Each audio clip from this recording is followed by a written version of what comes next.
Também te amo. A graça e a paz, queridas. Podem se sentar. Que alegria estarmos juntas numa quarta-feira pela manhã. Eu sei que isso demanda um esforço de vocês, né? Dentro da realidade que vocês vivem aqui na América, a gente sabe que isso demanda um esforço. E que esse esforço existe porque há uma sede. Há uma sede que só um pode saciar, que é o Senhor Jesus.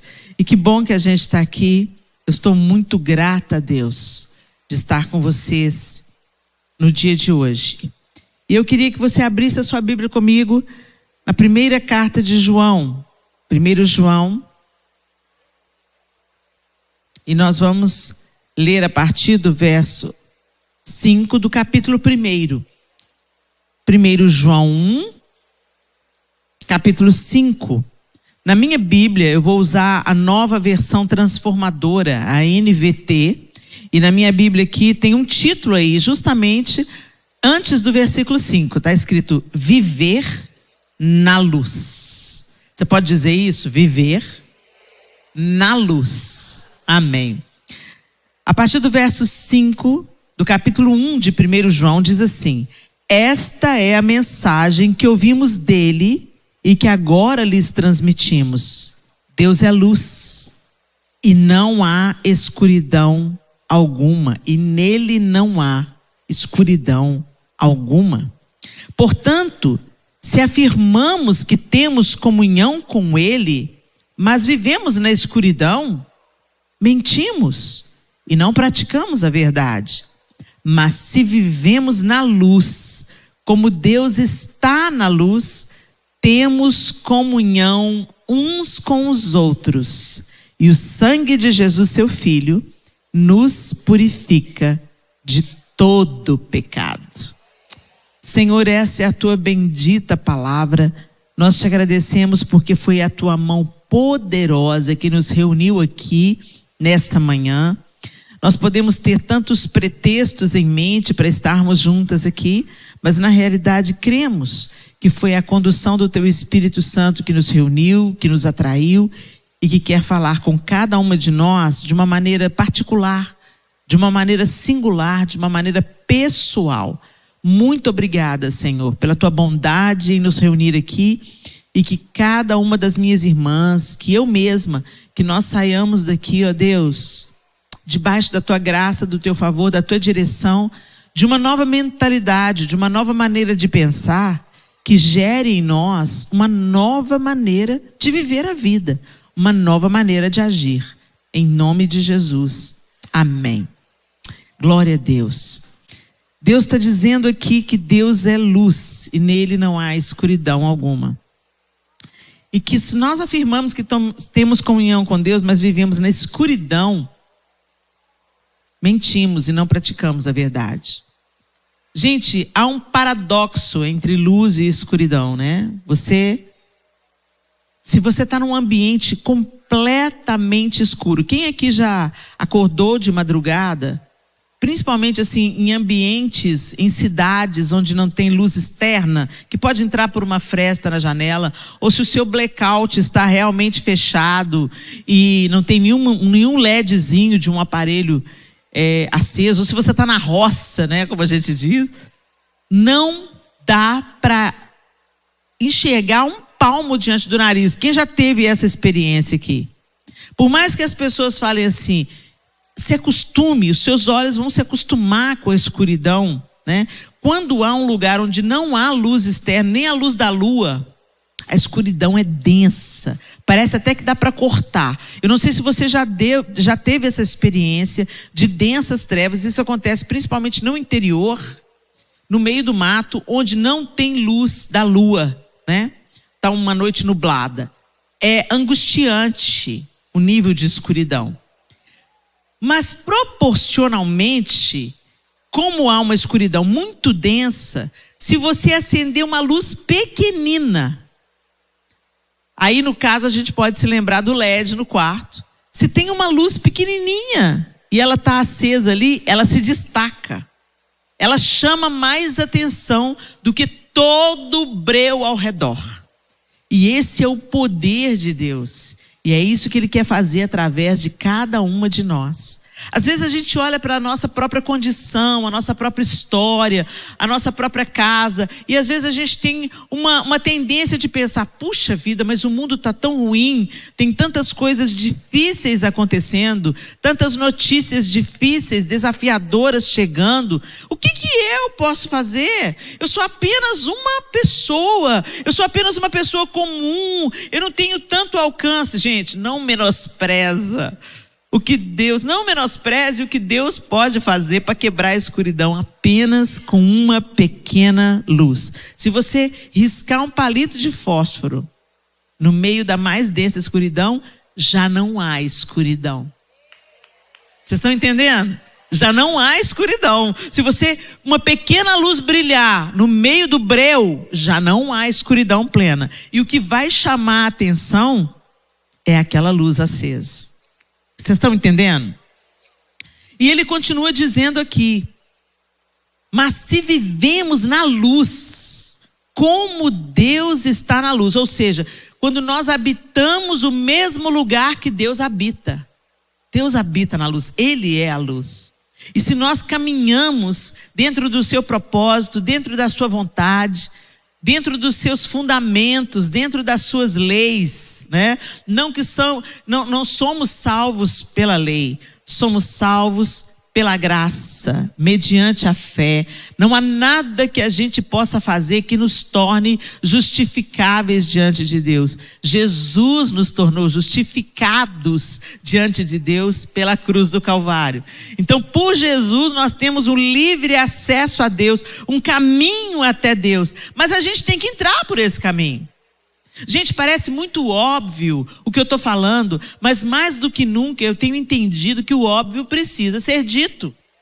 Porque muitas pessoas, elas vêm para uma comunidade de fé, elas são envolvidas por aquele momento, por essa atmosfera de fé, de comunhão, de louvor, de adoração, e elas entram e alguém faz um apelo e dá uma palavra consistente e diz assim para você: olha, você quer abrir o seu coração para Cristo habitar? E é lógico, né? Minimamente, se você tem um pingo de noção, está vivendo uma realidade desafiadora, entra num ambiente onde existe fé, onde existe acolhimento, onde existe adoração, a atmosfera já está pronta, alguém faz um apelo para você, você vem à frente, depois você passa por um discipulado. Mas será que nós temos compreendido plenamente o que é viver na luz?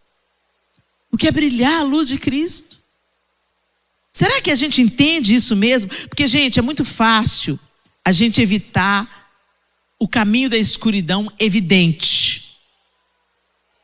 É muito fácil você evitar determinados tipos de pecado, porque você sabe que aquilo ofende a Deus, e além de ofender a Deus, ferir a santidade de Deus, você entristecer o Espírito Santo com o qual você foi selado, aquilo também traz muitas dores para você.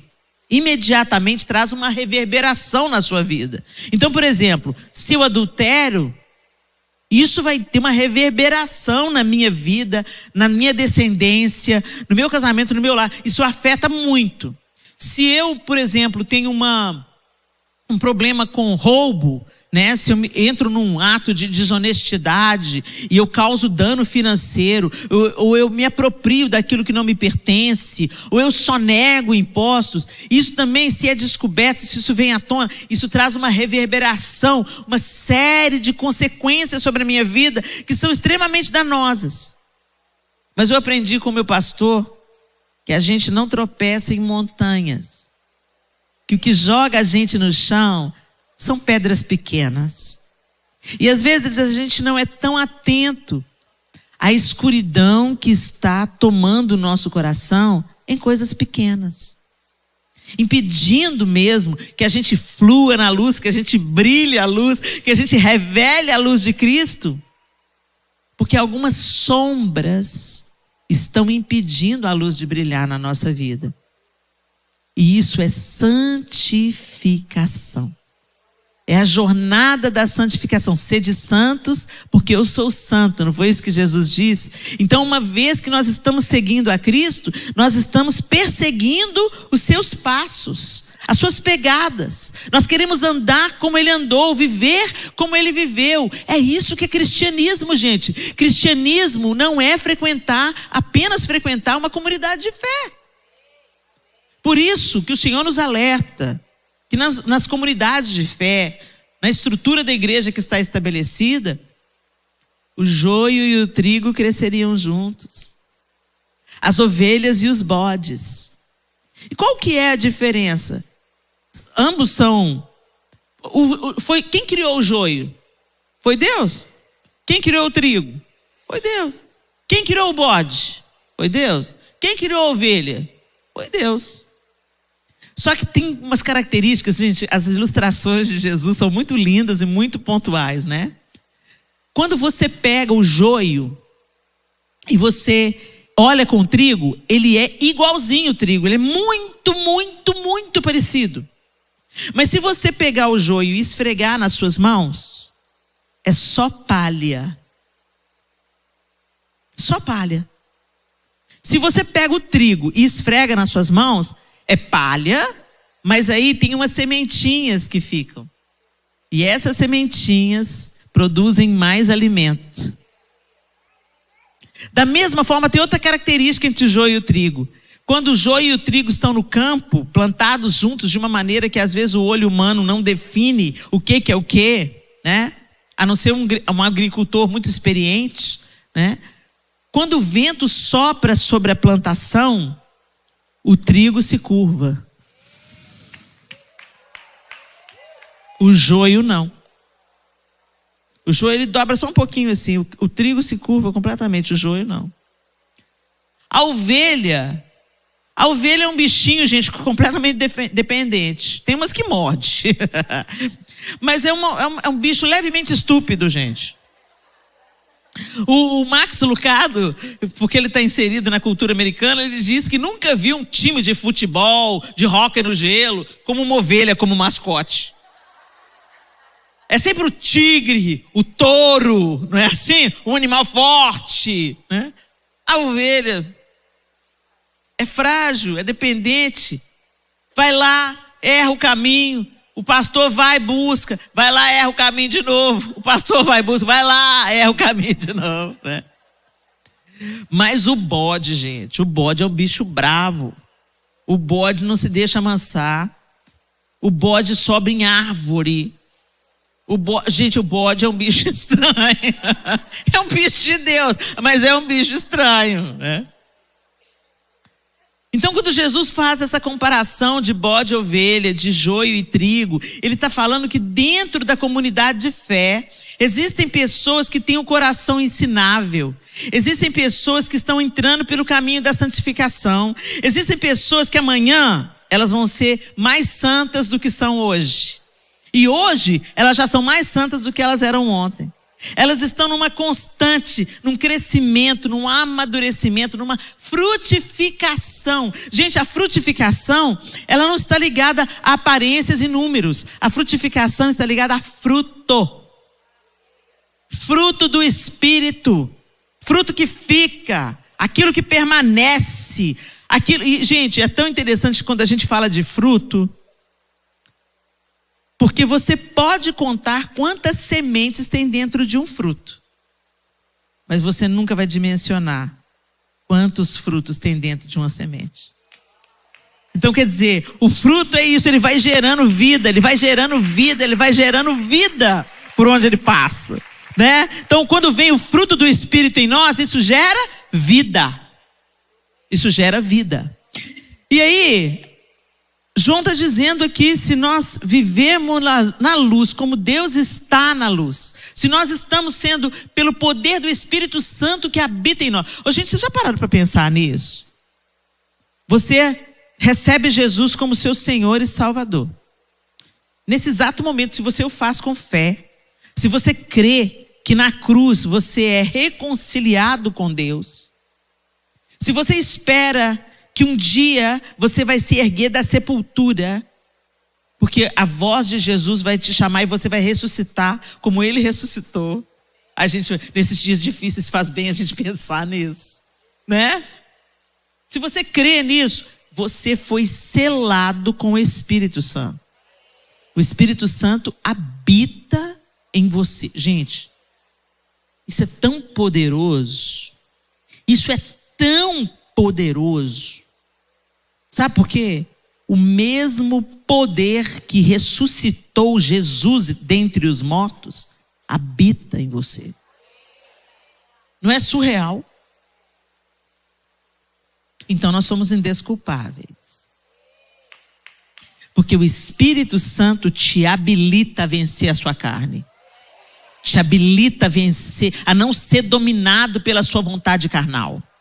Te habilita a crescer, a avançar. Por isso que chamou fruto do Espírito. Se ele estiver em você e você estiver plenamente rendida a esse poder, a essa pessoa, a essa força que se chama Espírito Santo, ele vai forjando você. E como que a gente cria esse ambiente? Nos aproximando dele. Nos aproximando de Deus através da pessoa do Espírito Santo. O Espírito Santo de Deus comunica com o nosso espírito e forja o nosso espírito. E aí a luz de Jesus brilha sem você fazer força.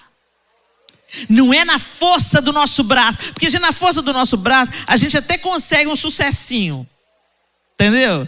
Mas a gente tem a tendência desse aparente sucesso virar religiosidade. Religiosidade não é uma aparente, não é, porque às vezes as pessoas estão se santificando e você vai notando nela um jeito diferente de falar, um jeito diferente de vestir. Não foi porque o homem estabeleceu, foi pela comunhão dela com o Espírito Santo. E essa comunhão, ela é muito pessoal, ela é muito particular. Tem coisas que são gerais, gente. Tem coisa que é para todo mundo, é fundamento, é raiz. Mas tem coisas que Deus vai requerer de mim diferente do que vai requerer de você. Por causa do propósito, por causa do testemunho, por causa daquilo que ele quer fazer, faz parte do plano dele para a nossa vida, né? Então tem coisas que ele vai pedir de mim, vai requerer de mim, para me esticar mais. Sabe quando a flecha tem que ir mais longe? Quanto mais longe a flecha tem que ir, mais o arqueiro vai retesar o arco. Mais ele vai te puxar para trás, para depois soltar e você ir mais longe, né? Então, às vezes a gente reclama porque o Espírito Santo está apertando a gente, está puxando o arco para trás. Você pensa, Deus, mas parece que eu estou perdendo. Todo mundo está fácil para todo mundo e para mim está a luta. Gente, isso é para a glória de Deus.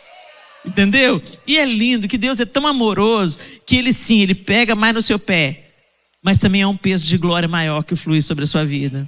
Ok? Não porque Deus tem filhos preferidos, mas porque Deus tem propósitos diferentes. A parábola do talento deixa isso muito claro para a gente. Para um, Deus deu confiou 1 talento. Para outro, Deus confiou 2 talentos. E para outro, Deus confiou 5 talentos. Agora, a palavra de Deus também diz: a quem muito é dado, muito será cobrado. Então tem gente que fala assim, Deus, eu quero ser muito usada pelo Senhor. Então segura sua onda aí. Segura sua onda aí que Deus vai ter que te puxar mais para trás, para você ir mais longe, né? É tão lindo isso, gente, que quando Elias e Eliseu, né? Eliseu fala, o que você quer? Eu quero porção dobrada. Elias vira para ele e fala, não sabe nada, inocente. Você não sabe o que você está pedindo, né? E eu não estou falando isso para você ficar intimidada, não. Ah, então vou pedir para Deus pouco para não passar pressão. Para de ser molenga, mulher. O Espírito Santo de Deus habita em você, não é? E ele quer que através da sua vida produzir muito fruto. Ele quer que muitas pessoas conheçam a Cristo através da vida dele fluindo do seu amor, da sua alegria, da sua paz, da longanimidade, da benignidade, da bondade, do domínio próprio. Que a sua vida frutificando sirva de alimento para tantas pessoas que estão ao redor. Isso é brilhar a luz de Jesus. Mas é muito mais fácil a gente querer ter o controle das coisas. E nós mulheres precisamos de ter muita atenção quanto a isso. Gente, cá entre nós, a gente gosta de um controle. É uma coisa até quase que inconsciente, né? Quando os filhos vão crescendo, então a gente vai vendo que a gente vai perdendo o controle. Meu Deus, que coisa angustiante. Você que é mãe de filhos pequenos, está aí angustiada, porque a demanda é toda em cima das suas costas. Os meninos exigem de você. Mas minha filha, deixa eu te falar uma coisa, minha linda. Tem coisa melhor do que você saber deitar sua cabeça no travesseiro e falar que está cada um no seu quarto. Quando eles crescem. Ô mãe, vou chegar mais tarde. Vou chegar 8 horas. Dá 9, não chegou ainda. Você tenta mandar mensagem, o WhatsApp não recebe. Onde que está? Aqui a realidade é diferente, mas no Brasil, a tampa da chaleira voa, entendeu? E aí a sua mente já, né? Você tem que ficar, Espírito de Deus, aquieta aqui minha alma, aquieta meu coração, traz a minha mente cativa ao senhorio de Cristo, porque mãe só pensa a tragédia quando o filho atrasa. Como a gente gosta de saber onde os meninos estão, com quem estão, e tá tudo certo. Mas a gente, ao mesmo tempo a gente fica, tô doido para esses meninos crescer, gente, para ter a vida deles. Aí eles crescem, casam, e você fica assim, cadê meus meninos? É impressionante. A gente gosta de saber de tudo que está acontecendo com a amiga, com o marido, no trabalho. A gente tem sabe? Gente, a linha entre a gente ser influenciadora para o bem e profeta de Jezabel é muito tênue. É muito estreita. Então a gente tem que estar nessa dependência do Espírito Santo de Deus, expostas à luz da palavra, expostas à luz que gera na nossa vida a adoração, expostas à luz de Deus, o ambiente de Deus, a vida de Deus, para que a gente não se torne parecida com Jezabel, mas parecida com as mulheres do Senhor, como uma Abigail, por exemplo, né? Então, eu queria trazer uma reflexão sobre você. Se vivermos na luz, como Deus está na luz, nós estamos vivendo na mesma página que o Senhor está? Será que a nossa vida diária, a nossa maneira de a gente gerir o nosso tempo, a maneira da gente cuidar da família, a maneira da gente comungar num ambiente de fé, será que a gente está vivendo a vontade plena de Deus para nós? Ou será que a gente está fazendo do nosso jeito? Será que a vontade de Deus está conseguindo se sobrepor à nossa vontade? Ou a gente está usando o nome de Deus para fazer a nossa vontade? É para pensar. Mas aí ele continua dizendo: mas se vivemos na luz, como Deus está na luz, temos comunhão uns com os outros. Gente, tem algo poderoso que flui dos relacionamentos. E está aí uma outra área de dificuldade de nós mulheres. A mesma capacidade que a gente tem de ser serva, de ser entregue, de ser empática, de sofrermos com o sofrimento dos outros, de nos apresentarmos como solução, gente, a gente tem a mesma força para ser falsa, para ser fofoqueira, para ser maledicente, para ser cruel nas redes sociais. Todos os comentários cruéis que eu recebo nas redes sociais, 99% são emitidos por mulheres. Eu fico pensando, meu Deus, como é que uma mulher que vive a vida de mulher pode ser tão dura com outra mulher? Porque a gente sabe como é que é a vida da gente. A gente tira a liberdade umas das outras. Uma vez meu marido virou para mim e falou assim: olha, eu tenho uma desconfiança que vocês mulheres se arrumam para outras mulheres. Porque para mim tá ótimo. Eu falo, tá ótimo o seu cabelo assim, mas você vai lá e muda. O meu marido, gente, já me liberou para deixar o meu cabelo branco, para eu assumir o meu cabelo branco. Eu virei para ele e falei assim: João, tô querendo assumir os meus cabelos brancos. Tô cansada de pintar cabelo. Eu estou querendo assumir os meus cabelos brancos. O que você acha da ideia? Porque a mulher cuida de agradar o marido. A mulher casada cuida de agradar o marido. Então eu tenho que estar em concordância com ele. E ele falou para mim assim, pode deixar. Você vai ficar linda de cabelo branco. Vou pegar uma coroa. Ficou todo empolgadinho, eu achei bacana. Mas vai falar isso para outra mulher. Parece assim que você está endemoniando. Sangue de Jesus tem poder, misericórdia. Vai ficar velha demais, vai ficar acabada. Não, que desmazelo. Na pandemia eu comecei a deixar, né, a raiz crescer. Eu falei assim, quer saber? Eu acho que eu vou assumir esse cabelo branco agora. Gente do céu. Aí eu fui gravar Redescobrindo Sua Bíblia, né, um especial, uns programas que eu tenho no YouTube. Aí, lá nos comentários, tá deixando a raiz branca é por causa da pandemia, né? Gente, que crueldade. Quando a vida de Deus está fluindo em nós, a primeira coisa que essa vida de Deus produz em nós é cura nos relacionamentos. E começa dentro de casa. Eu não estou dizendo que todo mundo vai pensar como você pensa, sentir como você sente, acatar tudo que você fala. Não, gente. A gente vive num mundo, aliás, mais do que nunca, num mundo extremista, né? Polarizado. As pessoas têm opiniões muito diferentes. E o outro vira o seu inimigo se não pensa como você, né? Mais do que nunca a gente tem visto isso. Mas a gente não pode entrar nessa pilha. Você pode discordar, você pode colocar a sua opinião de discordância, mas você não pode ser impedida de amar, porque você não concorda com o outro. Tem que haver essa cura. No que depender de vós, tem de paz com todos os homens. Não é isso que a palavra de Deus diz? E quando o amor de Deus entra na nossa vida, a luz de Deus ilumina os nossos pensamentos, ilumina os nossos passos. A palavra de Deus é lâmpada para os nossos caminhos, não é isso? Ela ilumina os nossos passos, a maneira como a gente vai viver. O amargor do outro não pode te amargar. O ódio do outro não pode te contaminar. E a gente está vivendo dias, gente, que isso é muito desafiador. Porque você agarra no ódio rapidinho. Estou falando por mim, né, gente? Quando você vê a injustiça se sobrepondo à verdade, quando você vê que o certo virou errado, o errado virou certo, isso te dá raiva. Mas o que a palavra de Deus diz? Que a ira do homem não produz a justiça de Deus. Não adianta a gente ficar com raiva. É isso que o diabo quer. Porque ele mata 2 coelhos numa cajadada só.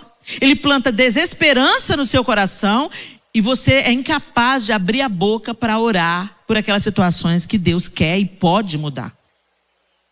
E se Deus não mudar, Ele quer ajustar alguma coisa aqui, ó, dentro de mim. Ele quer tratar com o seu povo. Ele quer alinhar o seu povo com aquilo que Ele quer fazer. Porque no meio da escuridão, como eu disse para vocês, é também um ambiente apropriado para a luz brilhar mais intensamente. Então tem gente que só vai converter quando o pau quebrar. Tem gente que só vai correr para Jesus quando o mundo não tiver mais esperança. Quando ele olhar tudo ao redor e falar assim, meu Deus, não tem jeito.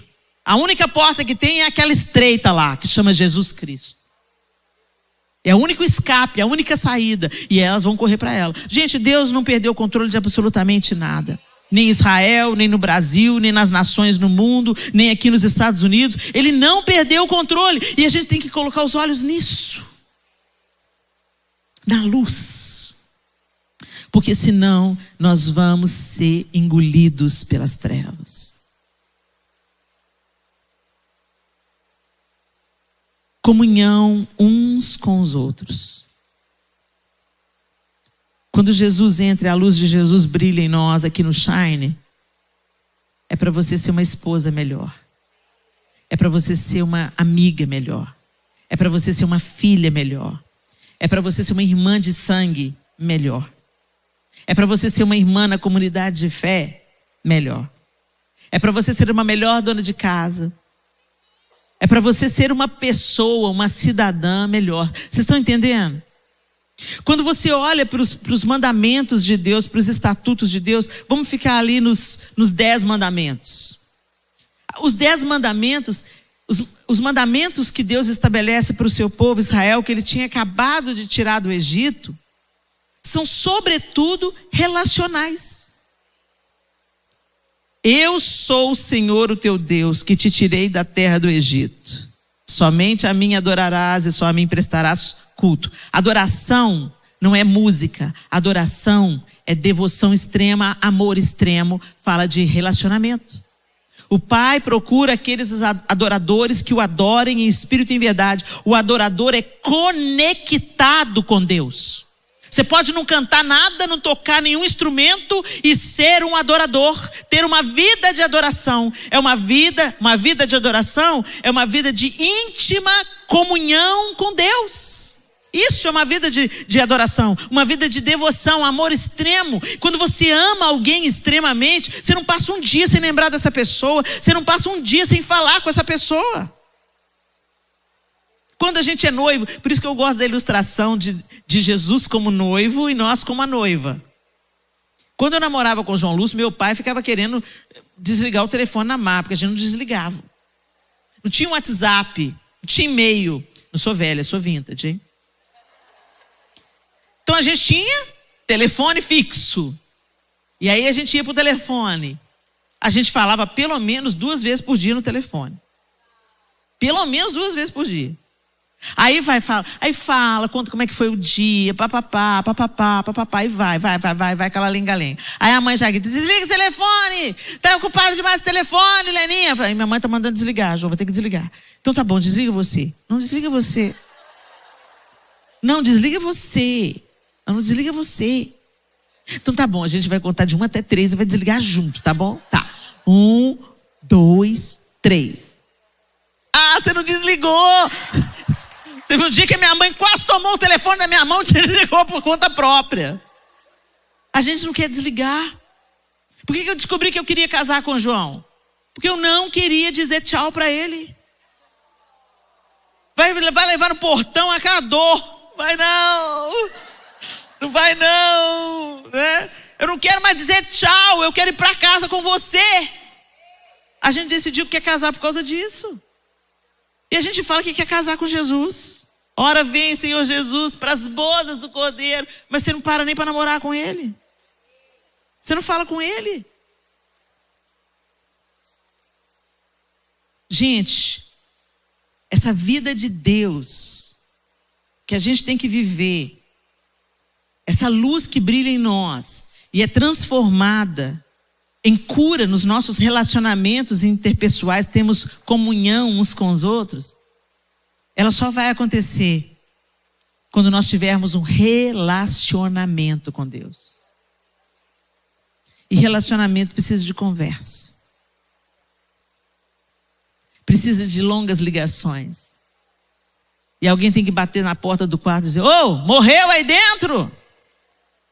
Que a gente não quer dizer tchau. A gente está conectada com Ele. A gente discerne a voz dEle no meio das vozes de todo mundo. Se a gente está no meio de um shopping e uma loja cheia, o João tem um assovio que eu sei que é ele. Ele dá o assovio, eu tô aqui. Por quê? Porque isso é intimidade. E é isso que Deus quer ter conosco. A gente tem que ficar na mesma página que Deus está. Para que a luz dele nos ilumine primeiro. Nos atravesse e ilumine tudo ao redor. E tenhamos comunhão uns com os outros. Que os nossos relacionamentos sejam curados. Algumas de vocês estão aqui nessa manhã com relacionamentos quebrados.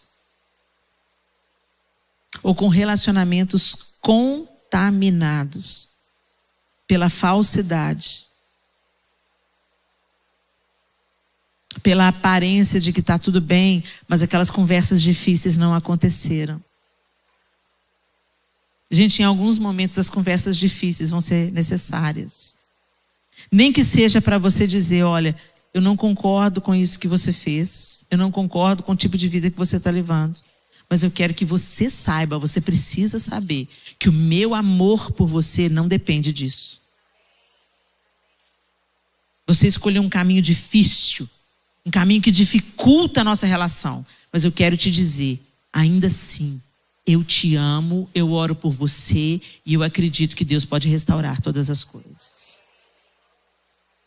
A gente não pode entrar na pilha que Satanás coloca no outro. Sabe, gente, quando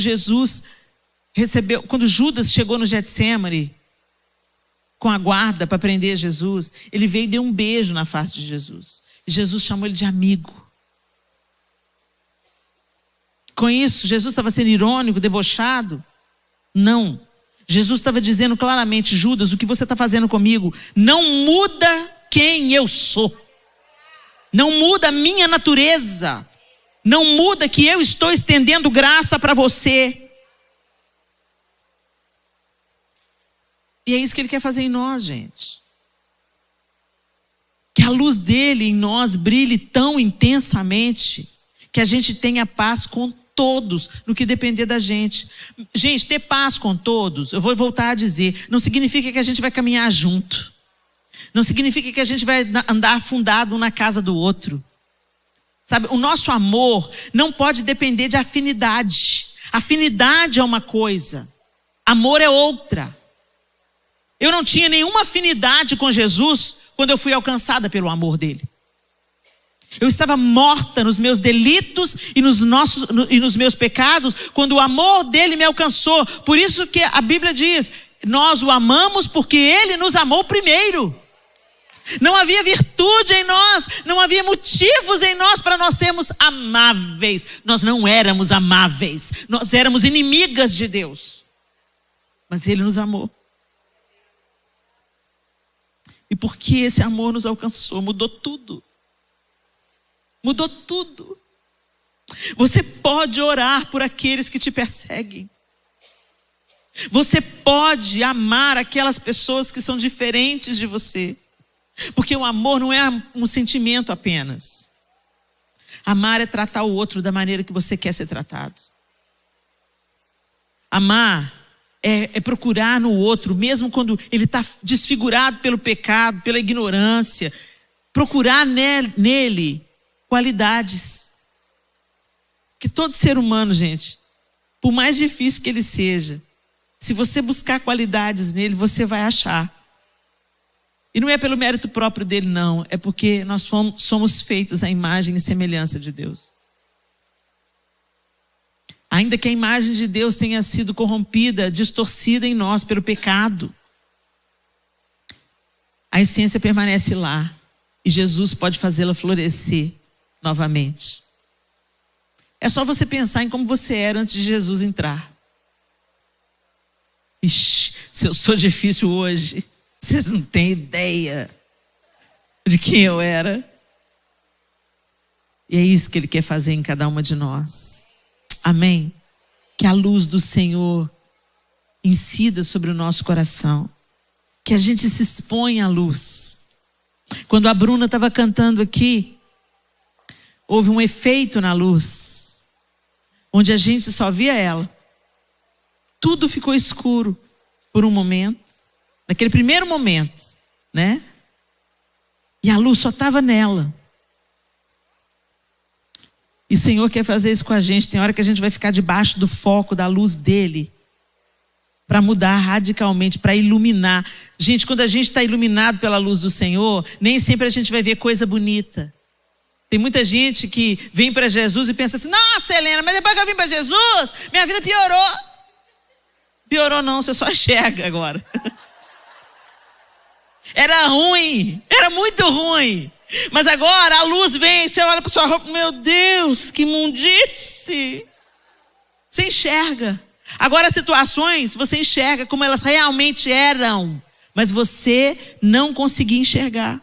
E o Senhor não mostra as coisas ruins e feias para nos abater, nos entristecer, dizer, oh céus, é para mostrar, é aqui que a gente precisa limpar, é aqui que a gente tem que consertar, é aqui que eu vou fazer tudo novo, é aqui que eu vou reconstruir. Ele joga luz para que haja restauração, mudança, vida. Ele é lindo. E para a gente terminar, lá em Efésios, no capítulo 5, de 8 a 14, diz assim: pois antigamente vocês estavam mergulhados na escuridão, mas agora tem a luz do Senhor. Vivam, portanto, como filhas da luz, pois o fruto da luz produz apenas o que é bom, justo e verdadeiro. Procurem descobrir o que agrada ao Senhor. Não participem dos feitos inúteis do mal e da escuridão. Antes, mostrem sua reprovação, expondo-as à luz. É vergonhoso até mesmo falar daquilo que os maus fazem em segredo. Suas más intenções, porém, ficarão evidentes quando a luz brilhar sobre elas. Pois a luz torna visíveis todas as coisas. Por isso se diz: desperte você que dorme, levante-se dentre os mortos e Cristo o iluminará.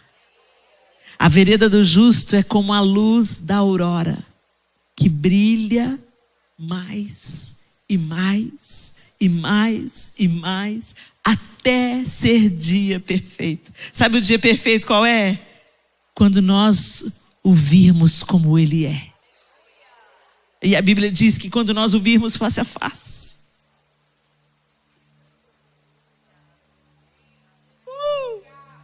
nós seremos como Ele é. A natureza dele será totalmente a nossa natureza. A nossa reação será totalmente a reação dele. É algo sobrenatural e lindo e perfeito. A nossa esperança, nós seremos como Ele é. Nós vamos receber o download completo, gente. Mas até lá, que a nossa luz brilhe como a luz da aurora. Sabe como a luz da aurora? Ela nasce pequenininha, vai quebrando a escuridão aos poucos, o nascente, aquela lindeza. O dia que você nasceu de novo, é aquela lindeza. Já não é tudo escuro mais. A noite passou. E ela vai subindo, o sol vai subindo no céu assim. E ela vai ficando intensa, intensa, intensa, intensa, intensa, intensa. Luz do meio-dia. Luz plena. Que ilumina, que aquece. Quando eu fiz 50 anos, eu fiz um musical. Está no YouTube, 1968. O ano que não terminou. E eu achei tão interessante quando a Roane me chamou, que ela falou assim: Helena é uma tocha. O nome Helena significa tocha. E a música diz assim: Helena significa tocha, luz que ilumina e quebra a escuridão, aponta o caminho, aquece e incendeia. O nome profetiza minha vocação de ser canal de Deus em minha geração. Você é uma tocha acesa. E a tocha, ela não só ilumina, ela aquece, ela incendeia, ela aponta o caminho. É por isso que nós somos luz. Você pode não chamar Helena, mas você é tocha. Porque a luz de Deus brilha sobre você. E essa luz não serve só para brilhar, para iluminar, para apontar o caminho, para aquecer, para incendiar. É isso que o Senhor fez de nós. Que a luz de Jesus nos faça brilhar como a luz da aurora. Mais e mais, mais e mais. Que aqueles pecadinhos que você consentia, os vícios, as manias, as más conversações, os maus exemplos, as amarguras. Às vezes você nem dá ao outro a chance de se explicar. Você já alimenta uma amargura. E quando você vai conversar, você vê que não era nada daquilo. Você que imaginou coisas. Por que a gente tem uma mania de sempre pensar o pior do outro? Nutra bons pensamentos. Deixa Deus iluminar os seus olhos. Porque aqueles que têm os olhos cheios de luz, para aqueles que são assim, tudo é luz. Que em nome de Jesus a nossa luz brilhe mais e mais. Que Ele em nós se torne evidente no nosso trabalho, onde a gente estuda, na nossa casa, na nossa família, para a nossa parentela mais distante, para as nossas amigas mais próximas. Se você for uma bênção e uma luz brilhante para a sua família e para as suas amigas mais chegadas, você vai ser uma bênção em qualquer lugar. Amém? Feche seus olhos. Feche seus olhos. Desperte você que dorme. Levante-se dentre os mortos e Cristo o iluminará. Você já foi levantada dentre os mortos, minha irmã. Jesus entrou na sua vida. Então você foi levantada dentre os mortos. Mas agora tem uma continuação aí. Cristo te iluminará. Que Ele vá curando os seus relacionamentos. Porque se nós estamos na luz, como o Senhor está na luz, temos comunhão uns com os outros. E o sangue de Jesus nos purifica de todo pecado. Nós não vivemos mais entregues às dissensões, às facções, às disputas, às fofocas, às demandas, à maledicência, à raiva, à ira. Nós não estamos mais entregues a isso, porque somos filhas da luz. Então que a gente viva como filhos da luz. Senhor, nós te bendizemos nessa manhã bendita, nessa manhã santa. Obrigada, Jesus, porque o Senhor é a luz plena, absoluta. O Senhor é aquele que ilumina os quartos escuros do nosso coração, da nossa alma. E o Senhor vê, Senhor, o coração de cada uma das minhas irmãs aqui. O Senhor sabe as dificuldades relacionais, os relacionamentos partidos, as dissensões, as facções, as demandas, as discussões que separaram irmãos de sangue. Senhor, nós queremos que a Tua luz nos ilumine. E no que depender de nós, ajuste todos os relacionamentos. No que depender de nós, que o pedido de perdão aconteça. No que depender de nós, que a declaração do amor, que independe das afinidades, que aconteça, Senhor. Que o Senhor nos ajude, Espírito Santo de Deus, a amar como somos amadas, a exercermos misericórdia, como recebemos misericórdia todos os dias da nossa vida, a permanecermos, Senhor, no lugar da oração. Eu acho que essa é a maior das expressões de amor, quando a gente ora por aquelas pessoas que nos odeiam. Que o Senhor nos ensine esse caminho que tanto nos liberta e que pode libertar o outro também, acumulando brasas vivas sobre a cabeça deles. Nos ajude, Espírito de Deus, nos ensine, Espírito de Deus, e nos guie pelo caminho da luz, em nome de Jesus. Amém e amém. Deus abençoe vocês, meninas.